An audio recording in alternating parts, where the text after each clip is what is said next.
Thank you so much for coming. This is such an important conference for all of you to come together. My name is Nozomi Morgan. I am the CEO of Michiki Morgan Worldwide. We are an intercultural leadership development firm, and I also have the honor to serve on the board for the Japan-America Society of Georgia. And I'm so honored to be here today to play a small role on making this conference the best experience for all of you. So thank you so much for coming today. So we started the day with, I think a lot of you went to have breakfast together and have already started to connect and network. And I know we've already had a full day yesterday, and there's a lot of wonderful connections that have already emerged and evolved.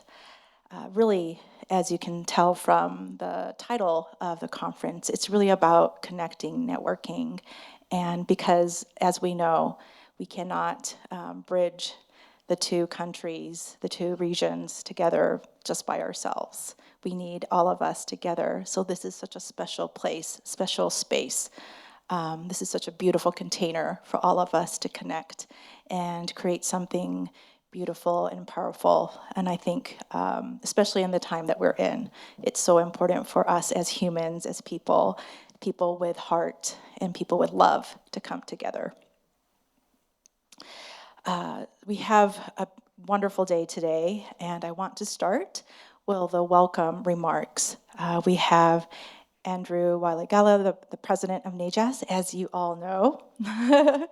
And then we have David Carpenter, as of course you already know, the president of the Japan-America Society of Kentucky and the Honorary Consul of Japan to Kentucky.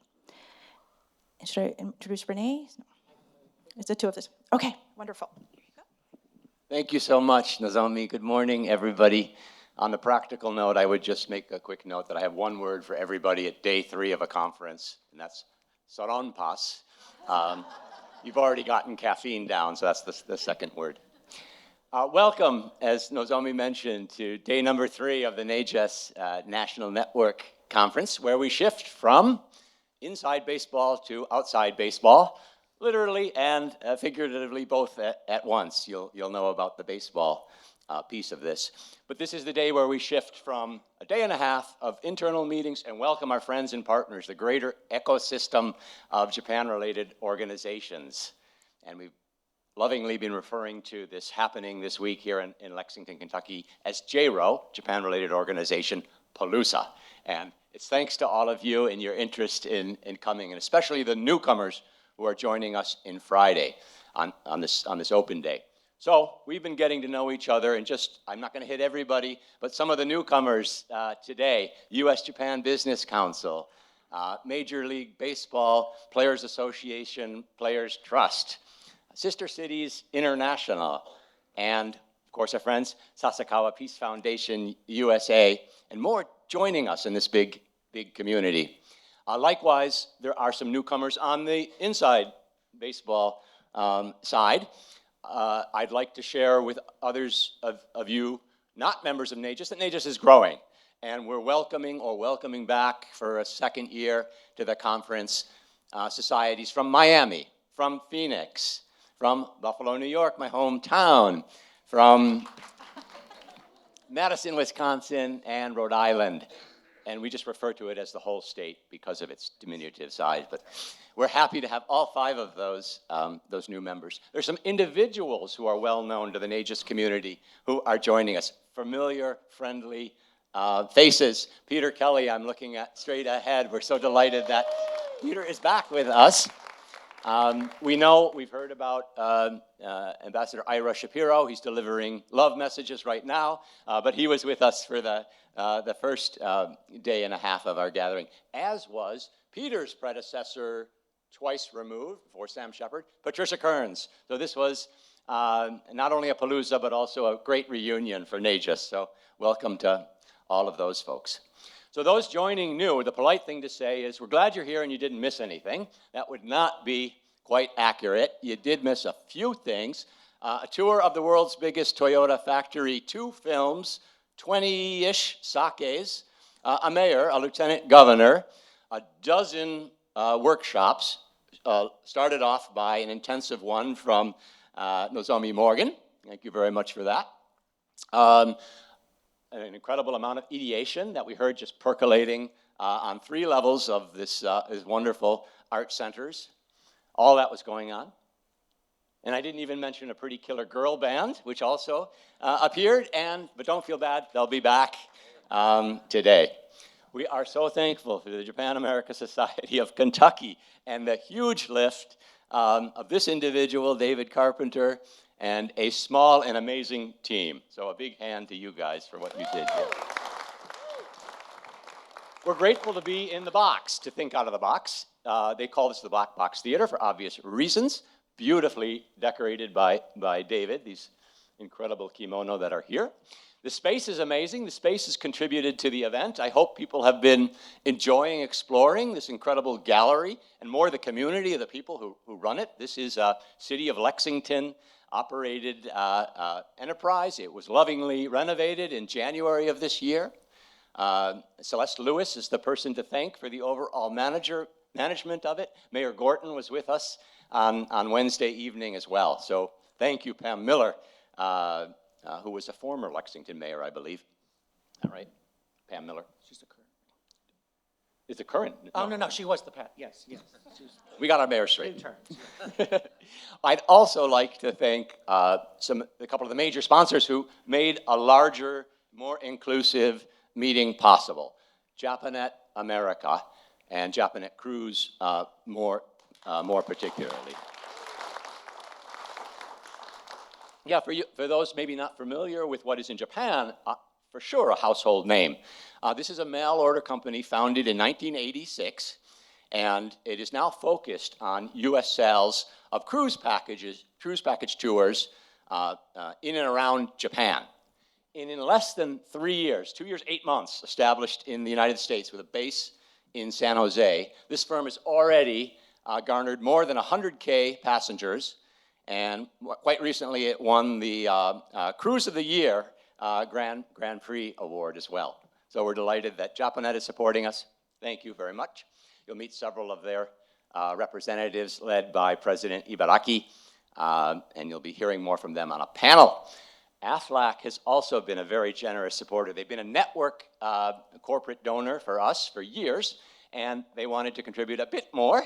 So we're very thankful to Hishikawa-san, Maki Hishikawa, for the support specifically of the conference. So to catch up newcomers a little bit, we don't want you starting too far behind. The hottest competition going here would be the Society Solutions Provider Stamp Rally. Basic concept, there are 14 more smaller, important sponsors and simultaneously suppliers of services and goods to all our societies. And what we've ginned up, and for you newcomers, you're going to want to grab as fast as you can the Stamp Rally card with 14 spaces connected now. We are sadly without the Japan Automobile Manufacturers Association, and our wonderful caterers from Benton are also not with us. So there's a good dozen tables to visit and to collect stamps. When you hit the 7 mark, you will be able at the end of the day by 5 o'clock to turn in your completed card for a amazingly good odds at a drawing for a grand prize, and as well as several other nice prizes from our sponsors. So keep that in mind as one activity. A word on the content of what we're doing here today before we jump into it. The slogan, every conference has got to worth its salt, must have a slogan, a tagline. Ours is Japan, America is working. And that was a purposeful one. It reflected a shift in the focus of our conversation to commercial and economic things. It wanted to highlight for us the good things that are working. We're talking not about a couple-year phenomenon, but we're talking about 35 years of heavy-duty commitment to communities across the United States.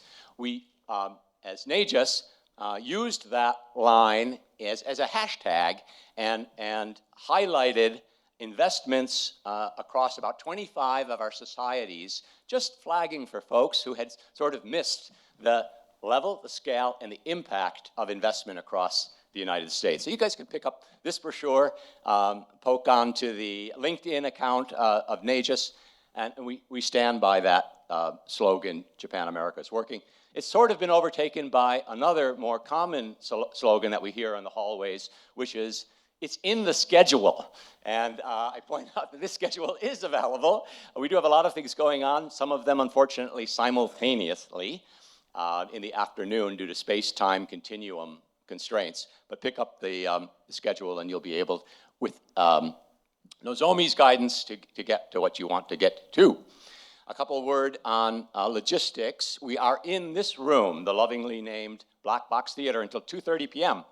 And then we're going to rise up and we'll have a breakout session, and we will spend time up on the third floor as well before reconvening at the end of the day down here for the big events, a cocktail hour followed by the gala, which will be in this reconfigured room that you won't recognize, right? It's going to be transformed. Okay.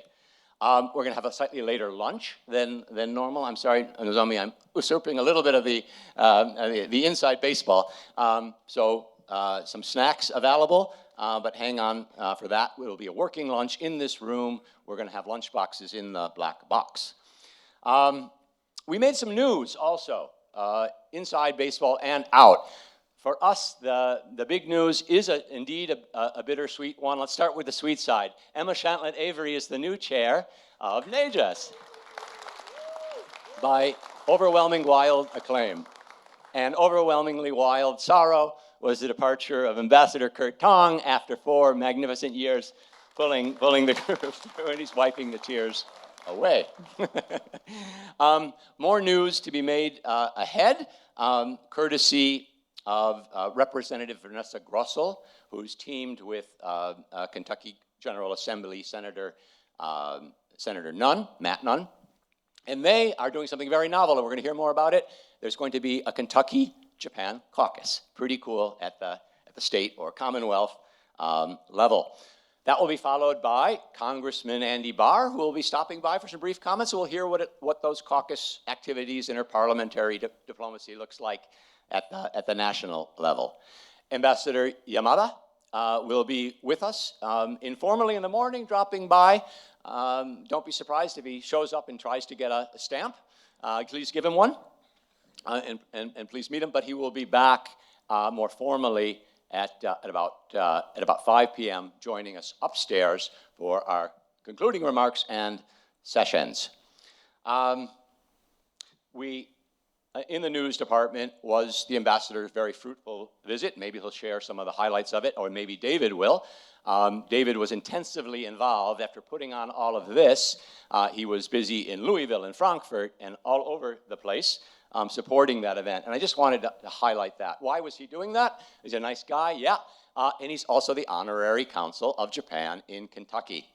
And that was a heavy duty, otsukare-sama deshita. And a pretty neat feature for NAJAS, and I just wanted, correct me where I'm leaving out, folks. We have several people fulfilling that role among our ranks of executive directors. In addition to David here in Kentucky, Mark Jackson, who should be joining us at some point, fulfills that role of honorary consul for Alabama. There's David Robinson in North Carolina. Soon, we hope we'll have as a member Mary Zunick, who might be wearing a Sister Cities hat today, but our dream is that a revivified Japan America Society Hot Springs will be under Mary's leadership. So I just wanted to highlight that we're giving at the office in so many ways to the relationship, and thank you to the Oncons. Did you know the crew? Who did I leave off who are in our network? I got them. Very, very good. Okay.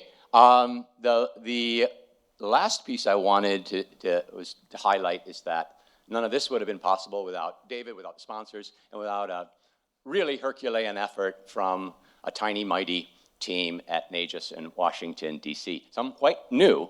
Look, in the last couple of months, Bianca Sanchez Alvarez has been moving mountains and moving studios and theater seats personally for weeks and weeks now. So heartfelt thanks to Bianca, who you'll be seeing in a blur for the rest of today. Misha Clive as well. They've done a super job. It's in the schedule line. is for real. She put all this wonderful literature together. Maya Darden and our sweet and energetic, lovingly known Team Korea, Yusun and Yejun Bang, Yusun Che, are also moving all around. So thank you to the NAJAS team. Thank you to all of you for joining. Yep, and that was all an artfully done warm-up, because I think the ambassador is going to be arriving. But we are going to continue on with our business, and hopefully he'll be dropping into several of our sessions.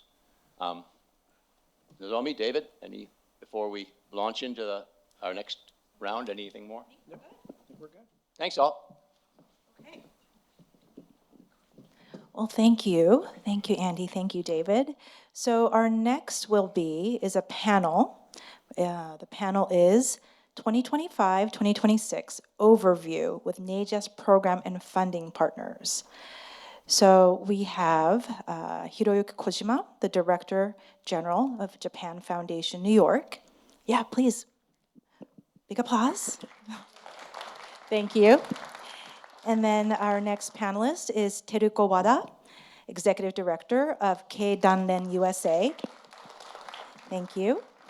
And then we have Maki Hishikawa, Vice President, International Affairs, AFLAC. Thank you.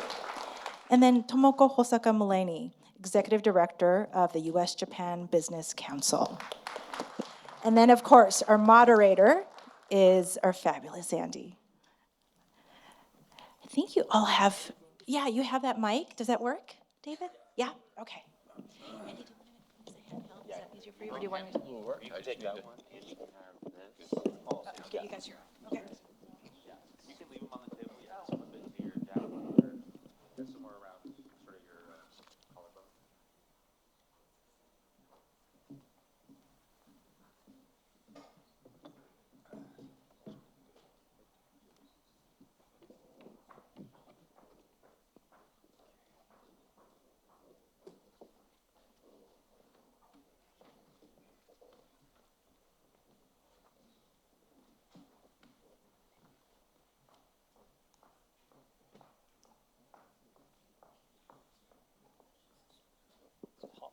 Okay, I'll start up.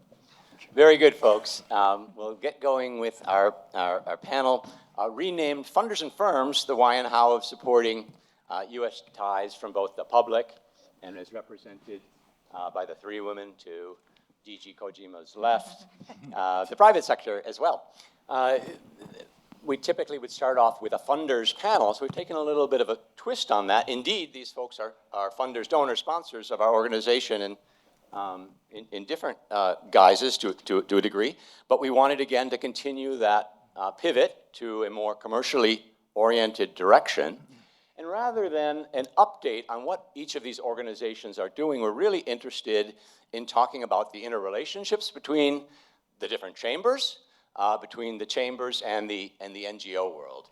And we'll talk a little bit about something near and dear to the heart of all of us nonprofits in the audience, and that is how funding and fundraising interacts with the resources of both public and private side. A couple things I'm going to dispense with bios because there's so much goodness in the panel. It's in the schedule sort of material. You will find bios on all of these speakers and all of the rest of the speakers in the course of the day. And with allowance of the panel, most of whom I've had the great pleasure of working with for several years now, I'd love to jump to the first name basis. I feel particularly entitled with Director General Kojima, AKA Hiroyuki, because we share, among other things, a school tie.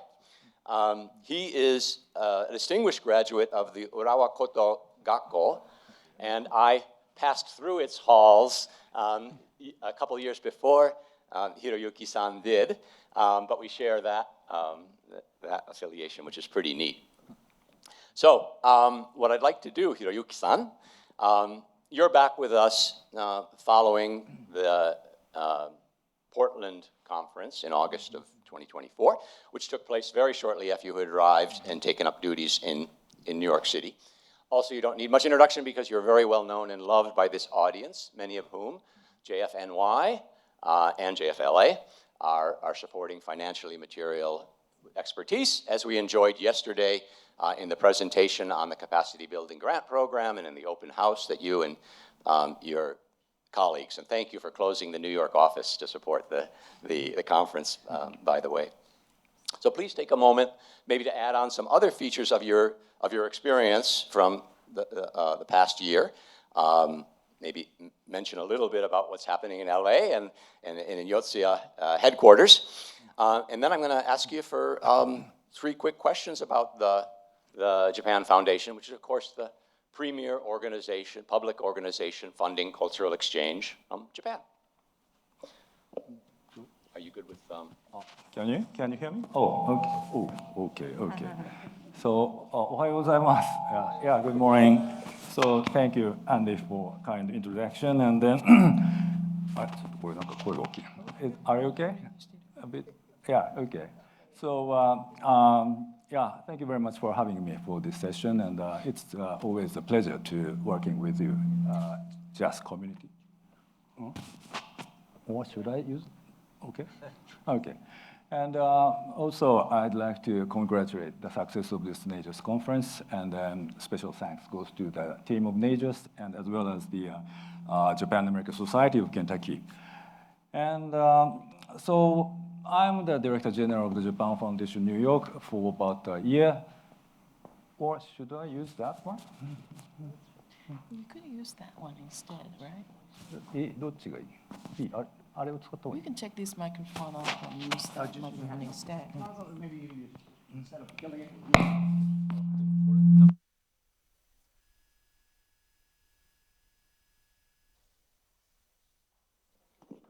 Okay, so this is good. Okay, so so this past year is the year of great change for the United States, I think. But it's a year of great transformation for myself.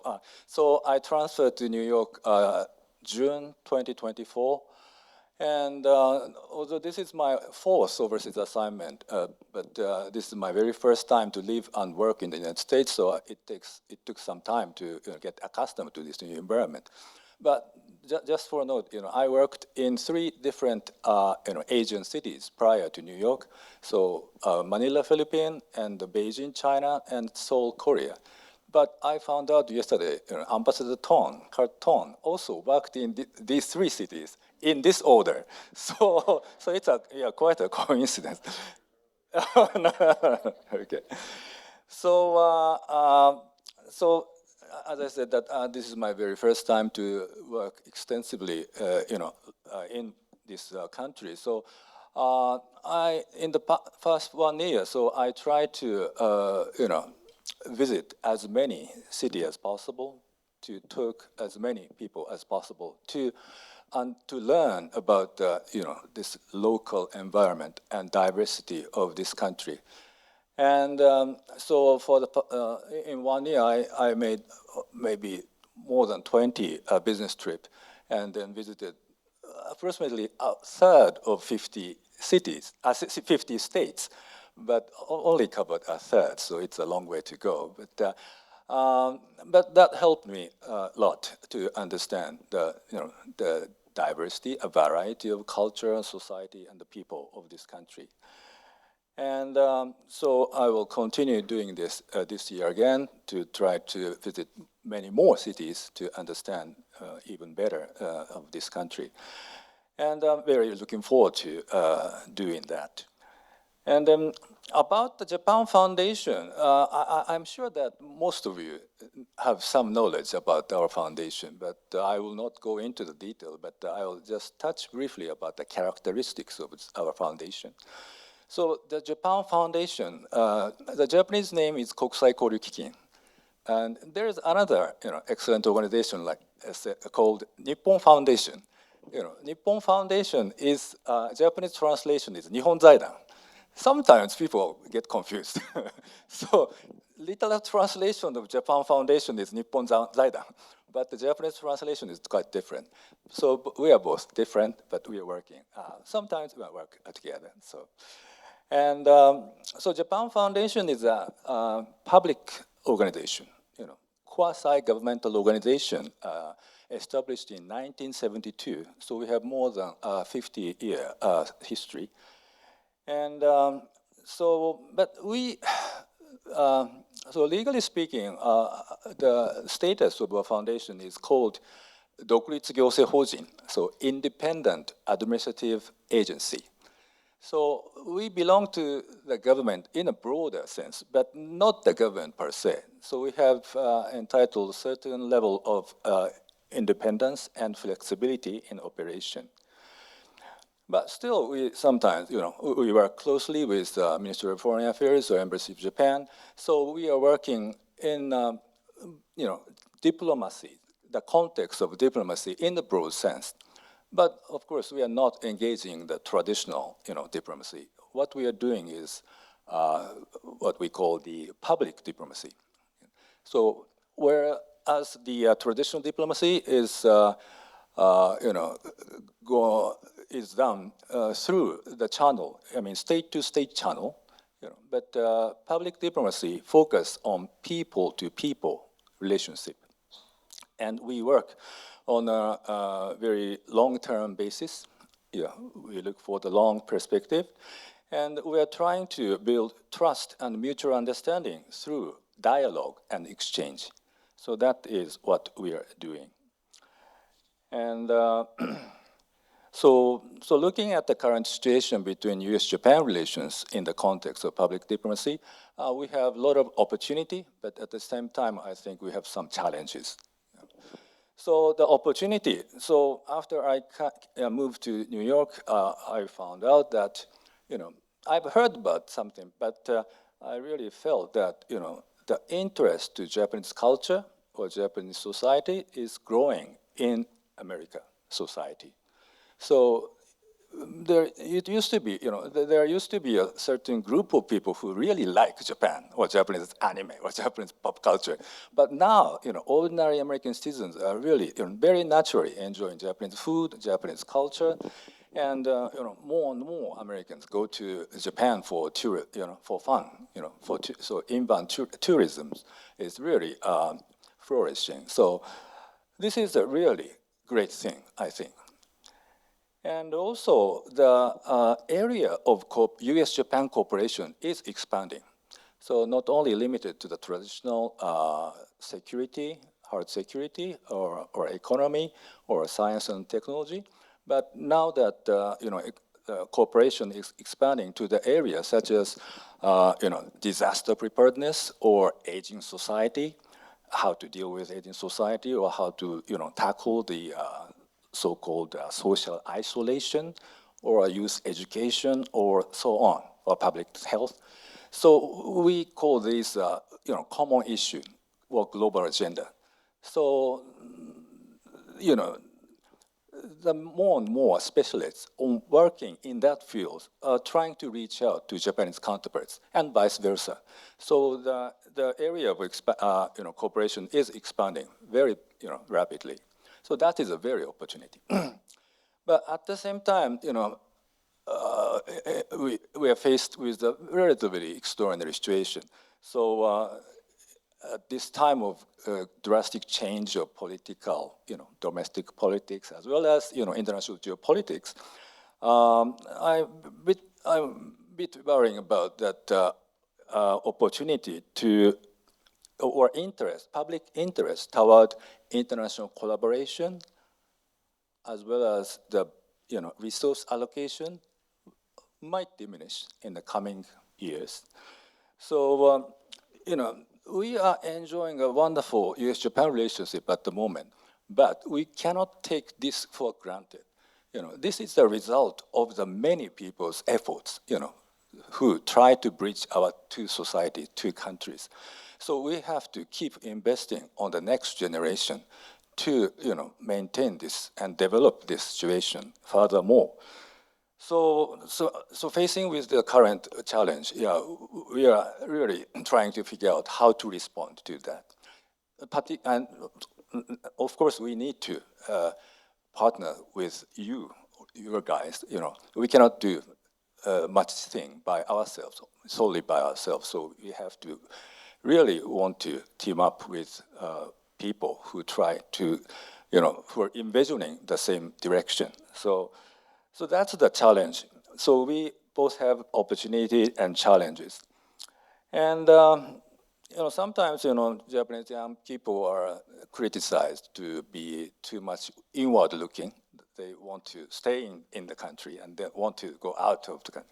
But that's not really the case, I think. I feel that more and more young people trying to go out of the country to reach out.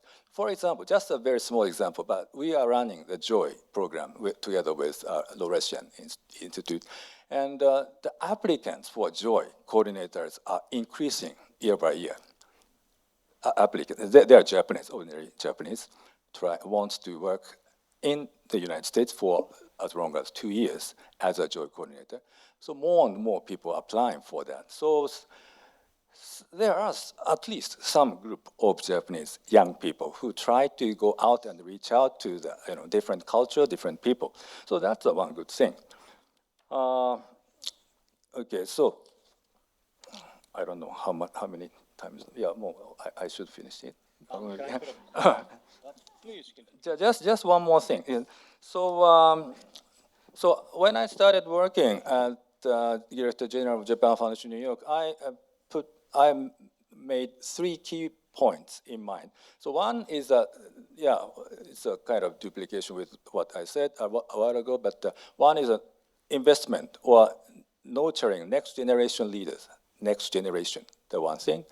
And the second is, strengthen the subnational or inter-regional relationship, particularly in Midwest, South, and mountain area. And the third is, try to reach out to try to reach out people with diverse spectrum of opinions. Yeah, because now that societies are kind of fragmented or polarized, not only in the United States, but also in Japan or around the world. So it's more and more important to create a mechanism to have to new and reasoned voice heard to the other society. So, but it's really a very great challenge. How to create that kind of mechanism to get involved into those new voices in a reasoned manner. So, but we are still trying to find out how to do that. But that's the third thing.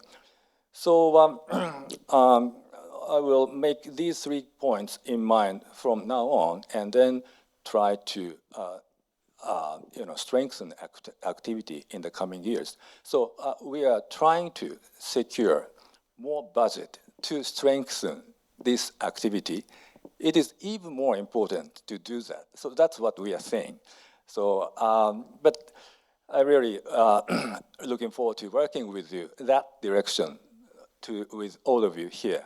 So I'll just stop here and then, I thank you very much.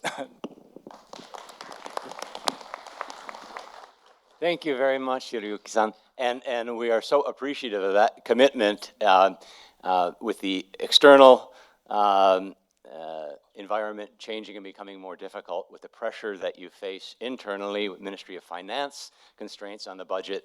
We've heard this for years, and you've been delivering on that, doing your best to secure budget, taking good care of Japan Foundation, through Japan Foundation, of NAJAS and our member societies. So we greatly appreciate that. Thank you for also flagging the JOY program, which many members of the societies participate in. I personally believe we can do more with that program, especially as our missions line up to grow the network and to serve more underserved areas. So I hope we can do yet more with the JOY program. I'd like to then shift from public to private sector, and the executive director of Keidan Ren's Washington, D.C. office, Teruko Wada. You've very recently returned to DC from a very senior management position in Keidan Ren, replacing our good friend Kiyoshi Tanigawa, who has returned to Keidan Ren in Tokyo. You are a trained lawyer. We know you have a very distinguished career in NGO leadership as well. Many may not know that Teruko-san was also the president of the Girl Scouts of Japan. We'd love to know more about that experience as well. No stranger to DC at all, but please tell us a little bit about your background and some of the functions of the Japan Business Federation and how it links into this community. Teruko-san. Andy-san, thank you very much for your very kind introduction. My name is Teruko Wada, as he kindly introduced. I recently arrived in Washington, D.C. in June, so this is only my, how many weeks now? 10 weeks now in D.C. I'm from Keidanren. I don't know how many people know about Keidanren. It's a business association. It's like U.S. Chamber of Commerce or the Business Roundtable. It's one of the leading business association in Japan, and over 1,500, close to 1,600 companies are members of Keidanren. And also our membership includes the industrial associations, which is a national sectoral industrial associations, like hundreds of them. So through those networks, we have to represent the voice of Japanese businesses as a whole, of the whole nationwide. So Keidanren is regarded as the voice of Japanese business in the policy-making process in Japan and also outside of the country as well.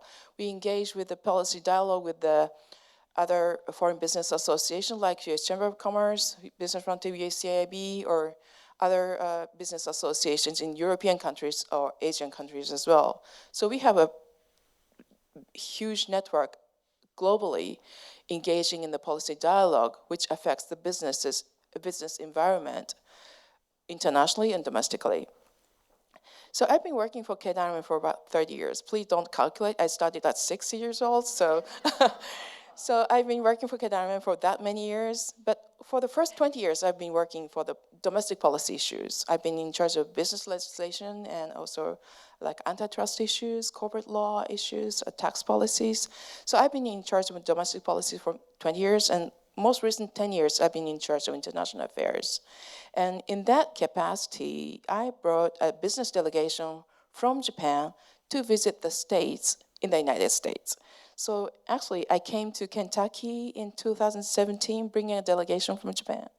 And I played the piano with Governor Bevin at the time. You know, Neko Funjatta, the funny piece for children? I actually played the piano of Neko Funjatta with Governor Bevin in his governor's mansion at lunchtime. So that's my kind of highlight of my memory in Kentucky. So through those visits, I have visited like 26 states already, but I want to make it to 50. So with your friendship and partnership, I'd like to expand the next network for Japanese businesses. And I want to introduce some of the missions I carry here to deliver as a representative of Keidanren. First, I would like to enhance the understanding on the contributions made by Japanese businesses. Many of you here are already aware how much contribution are made by Japanese businesses who have started the investment over 30 or 40 years ago. And even though the newly announced investment is very highlighted in the news nowadays, but I want to make sure people understand how much it means to continue the investment and continues the commitment to grow together with the local businesses and local people. Japanese businesses have invested so much and hired so many American people here, and it's close to like, I have to remember the number of the people we hire. We create almost 1 million jobs throughout the country. And the accumulative amount of the investment made by Japanese companies is close to $800 billion. And actually, Japan is the number 1 investor in the United States 6 consecutive years. So I left a one-pager on the table outside in the lobby explaining about the contributions by Japanese businesses. And it has a QR code to go to a much larger brochure on the website. So if you have a chance to pick this up on the table out there, please do. so that you can get a better understanding of how much Japanese businesses have invested. Thank you. Oh, you got the copy? This brochure is available On the website, yes. Thank you. Thank you very much. Thank you. So I want to make sure to convey this kind of message to wider society, wider people in the States, so that people appreciate more about the value of Japanese investment, not just the newly announced investment, but the long-time partnership. And also, Keidanren's responsibility is to create business-friendly policy environment. Needless to say about the tariff issues, but even though the tariff issues is a very prominent issue for Japanese businesses, but not just tariff issues, the instability of the policies or the unpredictabilities of the policy is critical to the business judgment for any businesses, not just Japanese businesses. So Keidanren supports Keidanren member companies' effort to make sure we bring a business-friendly environment throughout the country, not just federal, but also the state as well. And another function we want to carry is to expand the network of champions or supporters who can speak out on the importance of the bilateral relationship between Japan and the United States. And for that, I want to highlight our efforts with KKC and NAJAS called Business Speaker Series. Many of you might have already sponsored this event for us, but Keidanren, KKC, Keizai Koho Center, is the affiliate of Keidanren. We created that organization for this purpose. And KKC funds every 4 events, business speaker series a year, and Keidanren USA coordinates with them and makes sure we have opportunity for Japanese businesses to portray their contributions.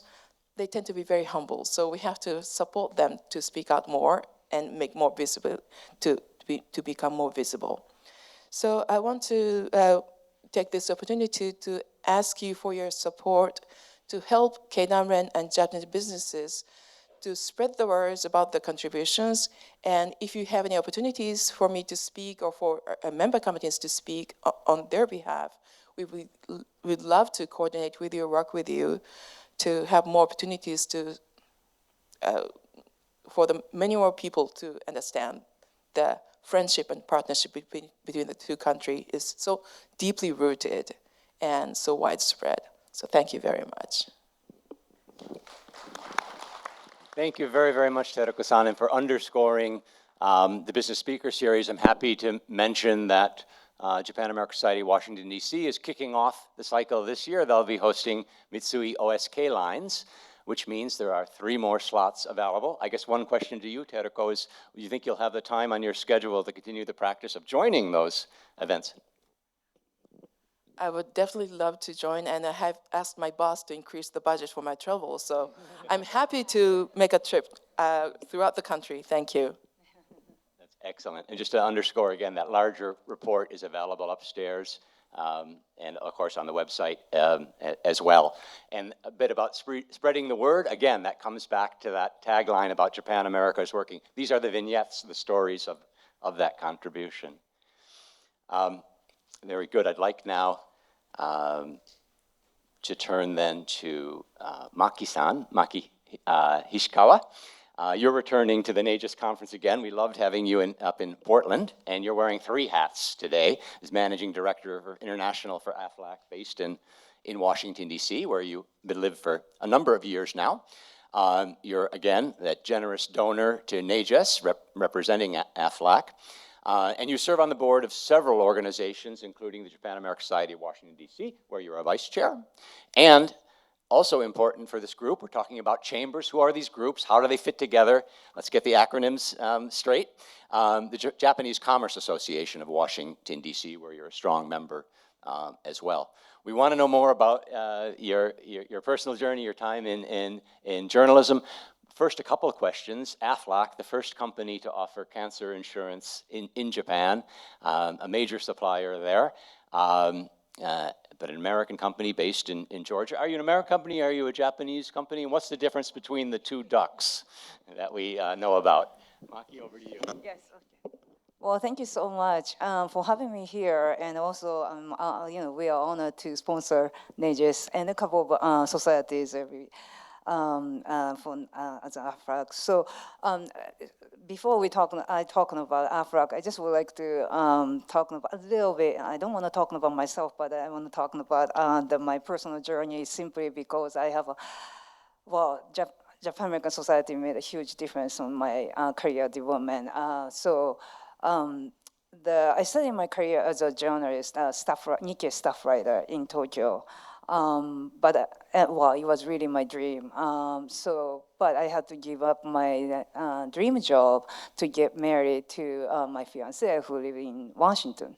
So I moved to Washington, and but I was determined to find a job, continue to work, regardless whether I can continue to be a journalist or not. So I learned about the resume service provided by the society. I think a lot of societies have this resume service circulating to member companies and so on. So one day I stopped by Japan American Society in Washington, D.C., and just to drop on my resume. But I happened to have a chance to talk to then executive director of society, Patricia Collins, and to ask her for career advice over there. And then she was as a former Financial Times reporter, she was very sympathetic to my situation, the fact that I gave on my career as a journalist. So she kindly gave me a list of 20-some experts in the US-Japan relationship and suggested that I should do network interview with all of them, which I did for the next couple of months. And eventually, one of them introduced me to the law firm, which was involved in one of the biggest US trade disputes. And I don't have a law degree. I'm not a lawyer like Teruko-san. So I didn't have that much expectation, but I did submit my resume anyway and just leave that. And then a couple months later, I got a phone call from this law firm saying, hey, we are looking for somebody like an international trade specialist with the Japanese native language capability. So that's how I started my job in Washington. And then, of course, while I was working for law firms, I had a chance to meet with a number of people, outside stakeholders, including AFRAC. And then 15 years ago, I joined AFRAC, and then I'm now here. So now speaking of AFRAC, I don't know how many people know about AFRAC. Oh wow, quite a lot. So okay, so maybe, but let me just run through what I prepared here. And so AFRAC was founded in 1955 with a mission to provide supplemental insurance coverage for working Americans. Supplemental, it's not major medical, it's supplement. And so, our business in Japan started with one of our founders, John Amos's visit to Osaka Expo in 1970. And Mr. Amos quickly recognized that Japanese people wore surgical masks. And then probably health conscious Japanese would benefit from our type of product, supplemental coverage. So it's a surprising coincidence for me to share this story when exactly right now Osaka again is hosting the Osaka Expo.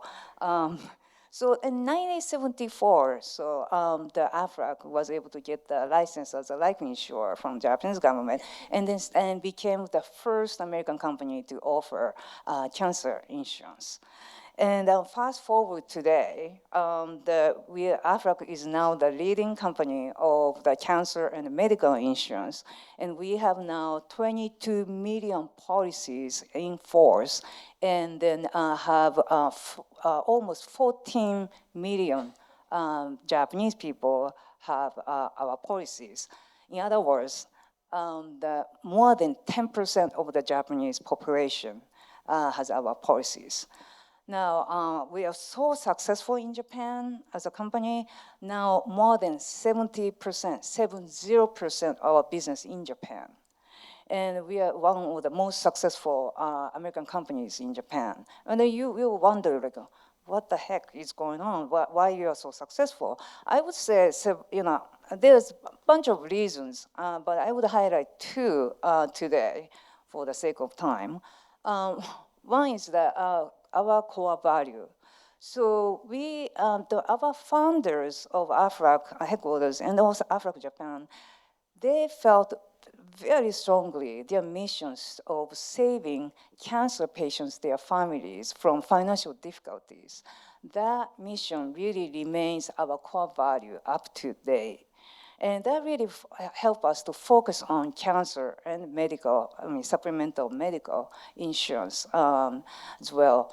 And also the other reason is that our focus on Japan. When current AFRAC global CEO, Dan Amos, took over the company, that was 1990, we operated in 7 countries. But Mr. Amos decided to focus on Japan, and by shutting down the rest of all the overseas operations. And that really helped us to enhance our engagement in Japan, also commitment to Japan. So one of the examples, our commitment to Japan, we tailor, as you know, that we have AFRAC duck. Of course, I brought some.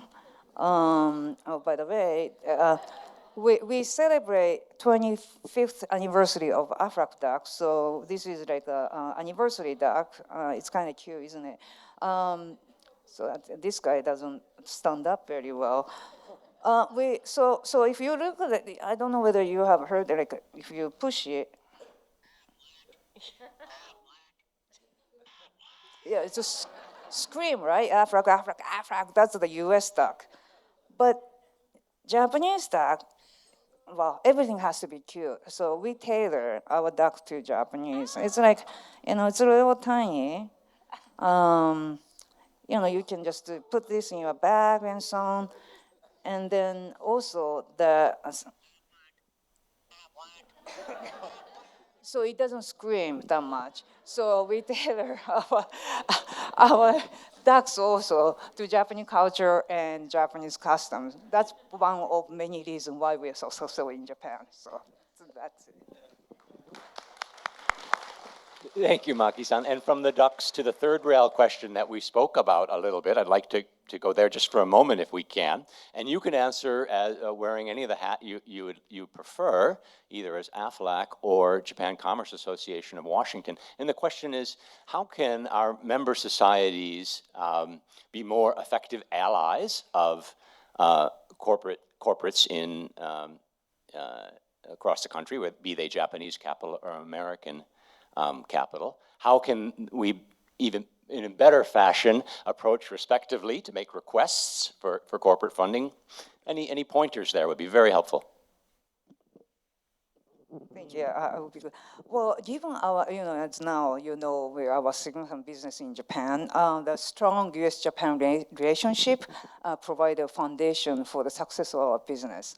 So it is important for us to sponsor NAJAS, which is like the network really facilitates all the society's contribution to a stronger U.S.-Japan relationship.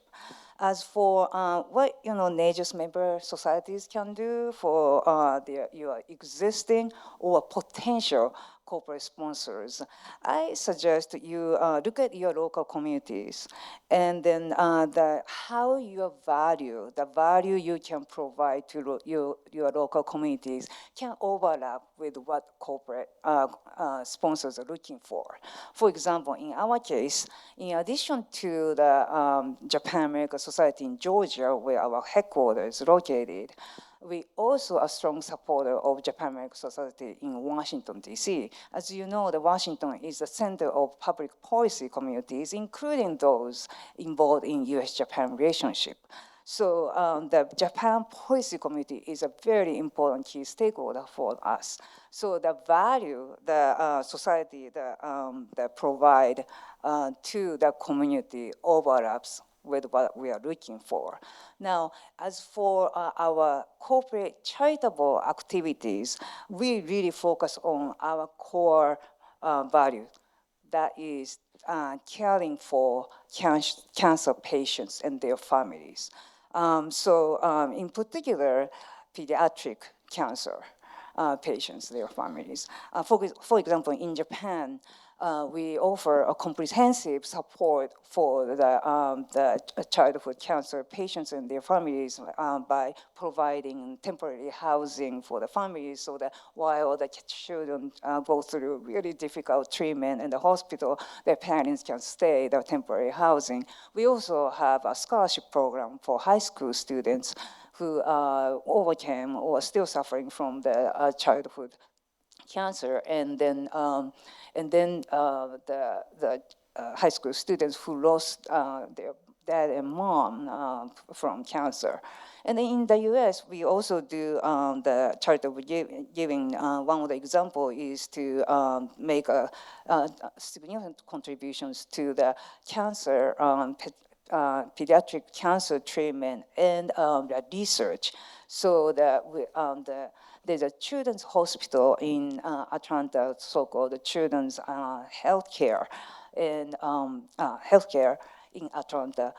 There is a center called the AFRAC, Cancer and Blood Diseases Center, and which is a leading organization of the pediatric cancer and treatment, blood disease treatment and research as well. So we made a tremendous contribution. We continue to do so.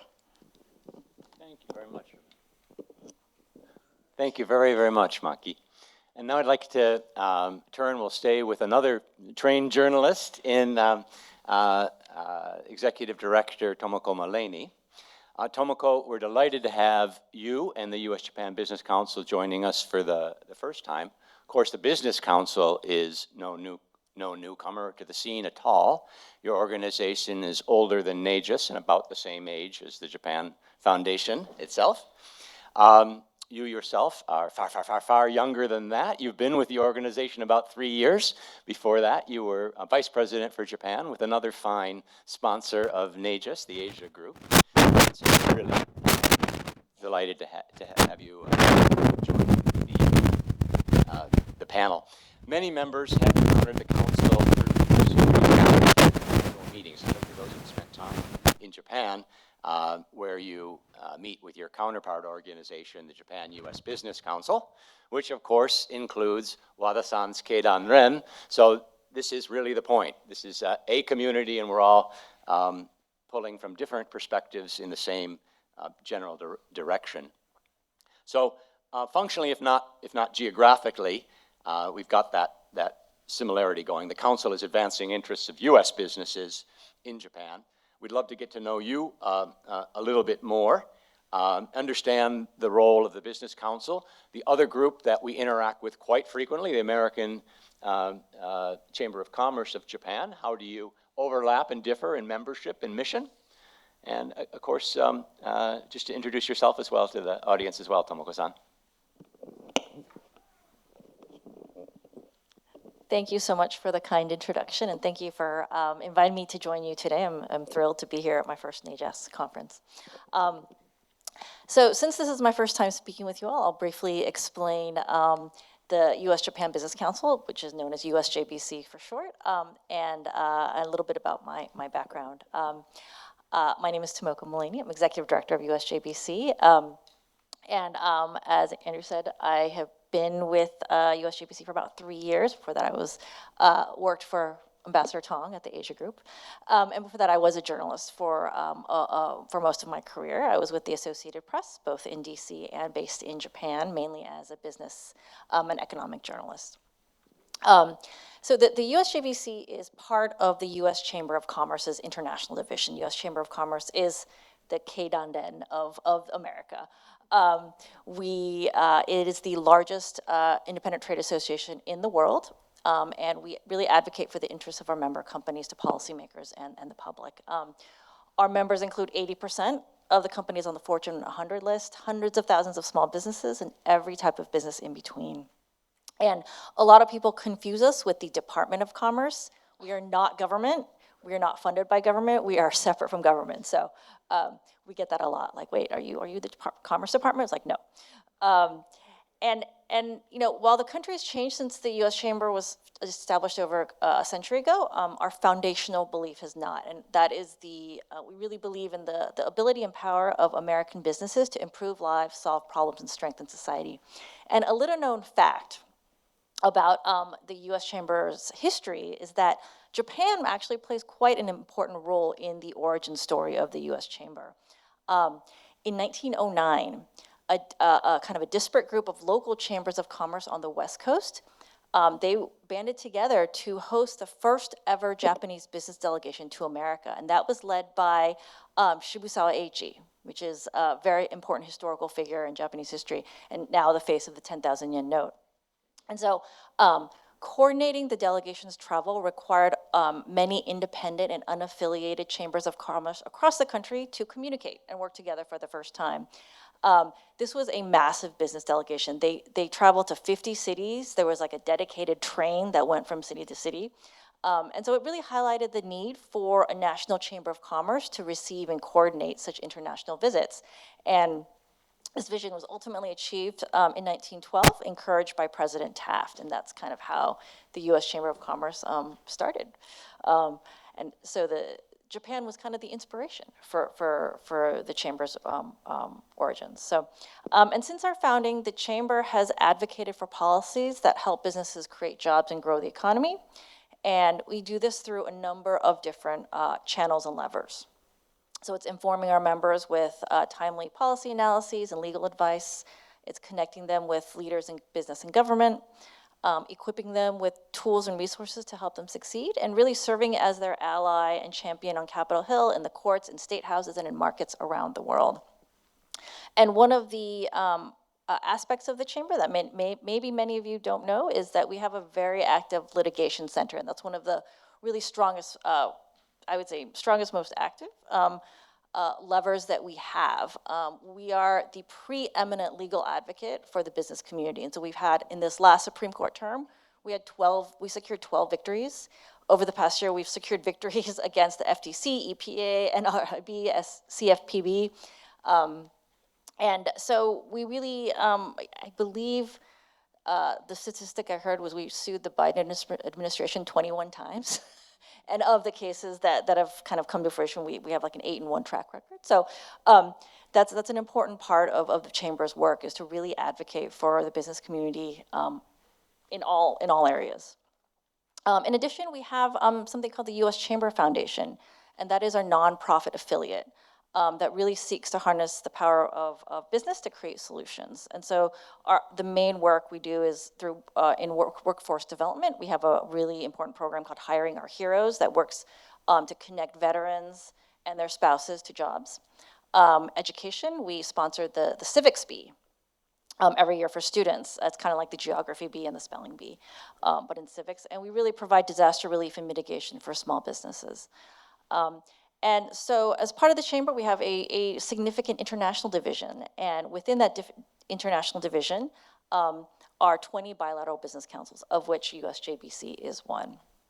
And through our international vision, the Chamber is pretty unmatched in its advocacy efforts on the international stage. Each year we host dozens of heads of states and senior officials from around the world. We represent the American business community at multilateral gatherings, including Munich Security Conference, UNGA, APEC, COP. And USJBC I'm proud to say that is one of the most active councils in the international vision. But we are, we're a small team. We're 3, hopefully, shifting to 4 people soon. And we host over 60 events for members every year, including our flagship event, the US-Japan Business Conference. And our members really encompass the leading US companies who are deeply, deeply invested in Japan, like AFLAC. And AFLAC is one of the OGs of our board. They're probably the longest serving board members, so very much appreciate their support. But these are companies who are deeply invested in the US-Japan relationship, who are longtime investors in Japan with major operations. And they really believe in the relationship and in the Japanese economy and in the Japanese people. And so they're a really important part of the US-Japan relationship. And we say that the economic relationship is what underpins the overall partnership. And we were founded in 1971. Our current chair is David Geckler, who's the CEO of SanDisk, and our vice chair is Joseph Bay, co-CEO of KKR. And our board includes global CEOs, C-suites, and Japan heads of leading companies. And our mission really is to just promote a strong U.S.-Japan economic partnership and to advocate for the interests of our members. And to accomplish this, we work very, very closely with our Japanese counterpart organization, the Japan-U.S. Business Council, which is housed within Keidanren. So we all work very, very closely together. I mentioned our flagship annual event is the U.S.-Japan Business Conference, which is held jointly with the JUBC. It brings together executives from major U.S. and Japanese companies to discuss the most pressing issues in the bilateral commercial relationship, and it's a business-to-business conference, meaning that it is not open to the public. You have to be members of our councils to join. One of the 5 sectors we focus on are digital economy, energy and infrastructure, financial services, healthcare innovation, and travel, tourism, and transportation. That's not to say that these are the only important sectors in the relationship, but rather that these are niches. These are areas in which we choose to specialize based on the interests of our members and of our members. You asked about the ACCJ. The ACCJ is part of the the U.S. Chamber's Global Federation. So they are friends and partners, but we are separate organizations. And we certainly have a lot of overlap between the ACCJ membership and the USJBC membership, but I would say I point out the main differences.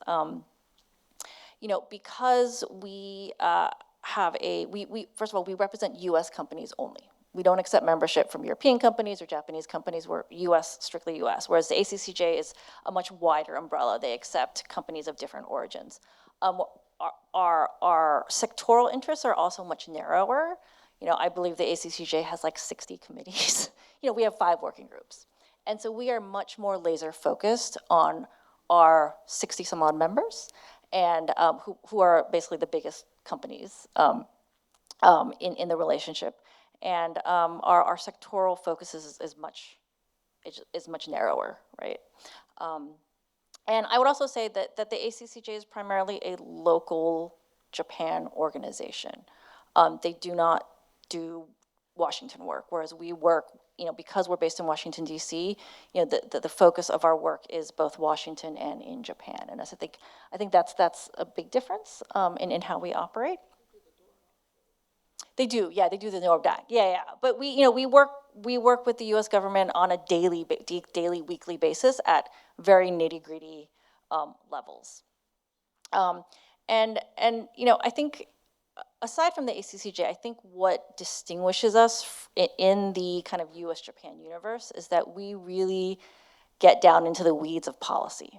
While we obviously support the macro relationship, it's not all fun and games. There are actual policy issues that our members have in Japan, and we work on those hard issues.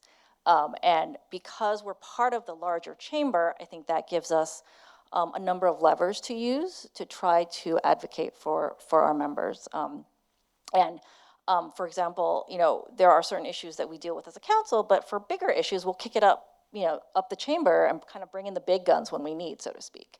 So on the tariff issue, that's been primarily handled by the larger international division. And I'll say, when the Nippon Steel issue first percolated, that we felt as a chamber that was beyond the council. That wasn't an important enough issue for the broader chamber to weigh in. And so we were out in front in the very beginning, issuing a very strong statement in support of the deal and reiterating our belief that the government should not be interfering in what is a private transaction. So I think being part of the wider chamber really gives us a lot of tools and a lot of levers to pull to help our members. And internally at the chamber, we have a lot of expertise in a number of sectors. So we work very closely across divisions. So like on energy issues, we'll work with our Global Energy Institute. We'll work on with our cyber team. We'll work on cyber issues. And we also, one of the other things we do is we serve as kind of the U.S. private industry convener and organizer for major bilateral and multilateral dialogues. So most recently, in June, there was the U.S.-Japan Cyber Dialogue. And they celebrated their 10th anniversary, and we had been advocating for a number of years for them to include the private sector. They'd never included the private sector in this dialogue before. And finally, this year, they said, okay, we'll do a private sector session. And so we basically were the lead organizer for the U.S. industry in that regard. So it's kind of a little bit about what we do, and yeah, look forward to the rest of the conversation. Thank you very much, Tomoko-san. I think we can, with that set of comments, declare most mission accomplished for this panel, which was, again, to understand the lay of the land, what players are out there, how they overlap and how missions are different, and policy advocacy or broad support for the relationship. And we also pivoted a little bit more to the commercial vocation of our groups. And we love starting off with the quasi-governmental public framing as well. There was a gross oversight in my introduction. We were talking about sponsors, and we talked about the support we get from the private and public sectors. Just a quick reminder and a statement of thanks to Japan Foundation New York. Yesterday's program largely funded and supported by the foundation, so we're so grateful for that support. We are running a tad long, so we won't be able to open to questions, I'm afraid, or to put questions to you individually. But if we could have one synergizing, wrapping comment, and with an indulgence from my kohai, Hiroyuki-san, I would ask the three chamber representatives, the private sector. In this current environment, a difficult economic panorama before us, what things can we, as member societies and other Japan-related organizations who are not business-focused chambers, but are much broader and play in this area, when we survey our members and say, what are of most interest? Number one still becomes cultural programming, but it's very closely followed by economic, business, commercial concerns. So in this time of tumult and change, would any of you like to offer an observation of how we, as societies, can be more effective and more useful and engaging, advancing the unique piece that we play in the business world? Teruko-san. Thank you. I just want to highlight a significant event, actually, hosted by Teresa. I think Teresa's here, right? Teresa? Welcome. I just attended a Jazzy Gala 2 nights before, which featured the significant historic partnership between Nippon Steel and US Steel. And it was significant with such a large audience, like 500 plus audience. And she gave this partnership an opportunity to portray how strong the partnership is, how much they can contribute toward the development of the local communities. And the city of the Indiana, who hosts the US Steel, Nippon Steel subsidiary in Indiana, truly applauded the historical and long-time partnership between the two companies, actually. So you don't have to wait for the business speaker series to visit your cities, but you can just plan whatever you want to bring to your membership. We're happy to help you coordinate of those kind of events, and I'm thankful to Teresa for taking up this opportunity to portray this great historic partnership between the two countries. Teruko-san, thank you very much for that wrap-up. I think that Tomoko-san probably had the tagline to wrap it all up when you said the economic partnership underpins the partnership. So I think that's a big takeaway from this panel. And on that point, I think we're going to thank all of our 4 speakers most warmly and pivot to another aspect of our economic partnership. Thank you very, very much.